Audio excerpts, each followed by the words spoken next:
اہل بیت اطہار رضی اللہ تعالی عنہم نے اس دین کی خاطر بڑی قربانیاں دی، مثالی قربانیاں دی اہل بیت، صحابہ کرام نے بھی، اہل بیت اطہار نے بھی۔ آقا علیہ السلام کے پاس ایک مسافر آیا اور اس نے آ کے کہا کہ اے محمد صلی اللہ علیہ وسلم، غیر مسلم تھا، اے محمد صلی اللہ علیہ وسلم میں بھوکا ہوں، مجھے کھانا کھلائیے، مجھے کپڑوں کی حاجت ہے، مجھے کپڑے دیجیے۔ آقا علیہ السلام نے فرمایا کوئی ہے، مجمع بیٹھا تھا صحابہ کرام کا، فرمایا کوئی ہے جو اسے ایک جوڑا کپڑا دے، جو اسے کپڑے کا جوڑا دے گا میں اس سے جنتی لباس کی بشارت دیتا ہوں۔ ایک صحابی کھڑے ہوئے، سرکار یہ میری ذمہ داری ہے، میں اس کو کپڑا دیتا ہوں۔ غیر مسلم تھا، مسافر تھا، اسلام کیا ہے؟ پھر اس نے عرض کیا کہ سرکار میرے پاس، میں مسافر ہوں، میرے پاس سواری نہیں ہے آگے سفر کرنے کے لیے، مجھے سواری دیجیے۔ آقا علیہ السلام نے پھر مجمع سے فرمایا کوئی ہے جس مسافر کی مدد کرے، اس کو سواری دے، اس کو سواری دے، میں کل پل سے رات تک سواری کو اس کے میں بشارت دیتا ہوں، اس کو دے سواری۔ ایک صحابی کھڑے ہوئے، سرکار میں حاضر ہوں، میں انتظام کروں گا۔ وہ پھر کھڑا ہو گیا، کہنے لگا اے محمد صلی اللہ علیہ وسلم میں بھوکا ہوں، مجھے کھانا کھلائیے۔ آقا علیہ السلام نے مجمع پہ نگاہ ڈالی، فرمایا ہے کوئی جو اس بھوکے کو کھانا کھلائے؟ میں اس کھانے کے بدلے جنت کے کھانوں کی بشارت دیتا ہوں۔ مجمع پہ سناٹا طاری ہو گیا، سکوت، ایک آواز نہیں آئی، ایک آواز نہیں آئی۔ آقا علیہ السلام سمجھ گئے کہ میرے صحابہ کرام گھروں میں کیا حال ہے، یہ ان لوگوں نے دین یہاں تک پہنچایا ہے جو ایک مہمان کو کھانا کھلانے کے اس وقت استطاعت نہیں رکھتے تھے۔ حضور علیہ السلام نے حضرت سلمان فارسی رضی اللہ عنہ فرمائے کہ سلمان جاؤ، بیویوں کے پاس جاؤ، ازواج مطہرات کے پاس جاؤ، وہاں جا کے پتہ کرو۔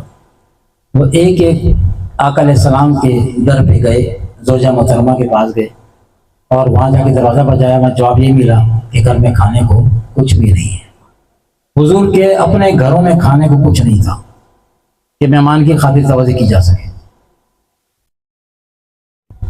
سلمان واپس آئے تو حضور فرمایا سلمان علی کے گھر پہ جاؤ، خاتون جنت کے گھر پہ جاؤ۔ وہاں گئے، دروازہ بجایا، سلمان کیسے آنا ہوگا؟ سرکار نے بھیجا ہے، مہمان ہے، اس کے لیے کھانے کا سوال اس نے کیا ہے، تو سب جگہ گھوم پھر کے کھانا کہیں سے انتظام نہیں ہو سکا۔ تو سیدہ کے اندر سے آواز آئی سلمان خدا گواہ ہے کہ 3 دن سے گھر میں فاقہ ہے، شہزادی رسول ہیں، خاتون جنت کہتے ہیں، 3 دن سے گھر میں فاقہ ہے، بچوں کے لیے بھی کھانے کچھ نہیں۔ حضرت سلمان فارسی رضی اللہ تعالیٰ نے سن کر چل پڑے، آنکھوں میں آنسو کہ شہزادی رسول گھر کا ہی حال۔ چل پڑے، جب چل پڑے تو خاتون جنت کی پیچھے سے آواز ہے سلمان رک جا، تم حضور علیہ السلام کا پیغام لے کر آئے ہو، بابا جان کا پیغام لے کر آئے ہو، بابا جان کا مہمان آیا، ہمارے در سے کوئی خالی نہیں جاتا، کیسے ہو سکتا ہے؟ ہم اگر بھوکے ہیں تو کیا ہوا، مہمان بھوکا نہیں جائے گا۔ اپنی چادر، اپنی اوڑھنی، اپنی چادر اپنے گھر میں سے باہر سلمان کی طرف پھینکی، سلمان یہ چادر لے جاؤ فلاں یہودی کے پاس، وہ دکاندار تھا، یہ چادر میری اس کے پاس جا کے گروی رکھ کر اس سے کچھ کھانے پینے کا سامان لے آؤ۔ خاتون جنت کی چادر جا رہی ہے، کتنی پردہ دار تھی، سنے نا واقعہ تھا آپ نے، شہزادی رسول ہے، ان کی چادر جا رہی ہے گروی رکھنے کے لیے ایک مہمان جو مسلمان بھی نہیں تھا اس کو کھانا کھلانے کے لیے۔ ہم اپنے جائزہ لیتے جائیں، اتنی آسانی سے دین ہم تک نہیں پہنچا۔ سلمان فارسی رضی اللہ تعالیٰ نے وہ چادر لی، چوما آنکھوں سے لگایا، سینے سے لگا کے شمعون کے پاس پہنچے، دکاندار کے پاس، اور اس کو کہا کہ شمعون مجھے کچھ سامان چاہیے اور یہ چادر ہے آقا علیہ السلام کی شہزادی کی، یہ رکھ لو، گروی رکھ لو اور ہمیں کچھ آٹا دال چینی جو ہے وہ دے دو۔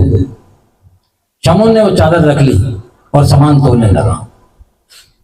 اب وہ شمون دکاندار جو تھا نا، وہ پتہ ہے کون تھا؟ وہ یہودی تھا۔ اب وہ سامان تولتا جاتا اور روتا جاتا، سامان تولتا جاتا روتا جاتا۔ تو سلمان فارسی رضی اللہ تعالیٰ عنہ سے کہا کہ شمون کیا بات ہے، تو رو کیوں رہا ہے؟ تو کیوں رو رہا ہے؟ درد تو ہمارا ہے، ہمارے گھروں کا ہے، یہ ہمارا معاملہ ہے، تجھے کس بات میں رلایا؟ تو شمون نے سامان پیک کیا اور کہنے لگا تو رو اس بات پہ رہا ہوں کہ ہم نے اپنی کتاب میں پڑھا ہے، میں نے اپنی کتاب میں پڑھا ہے کہ نبی و آخری زمان جو ہوں گے ان پر ایک وقت ایسا آئے گا کہ ان کی بیٹی کی چادر گروی رکھنے کے لیے آئے گی دکاندار کے پاس۔ میں نے یہ پڑھا ہوا ہے، رو اس بات پہ رہا ہوں کہ آج وہ چادر میرے پاس آئی ہے۔ سامان لیا، اس کا سامان لے جاؤ، اور سامان کے ساتھ ساتھ مجھے بھی اپنے نبی کے پاس لے چلو۔ جس دین کے اندر مہمان کی خاطر توازی کا عالم یہ ہے، وہ نہیں دیکھنا چاہ رہا اس کا مذہب کیا ہے، مہمان کی خاطر نبی کی بیٹی کی چادر گروی رکھنے کے لیے آ جائے، وہ دین جھوٹا نہیں ہو سکتا۔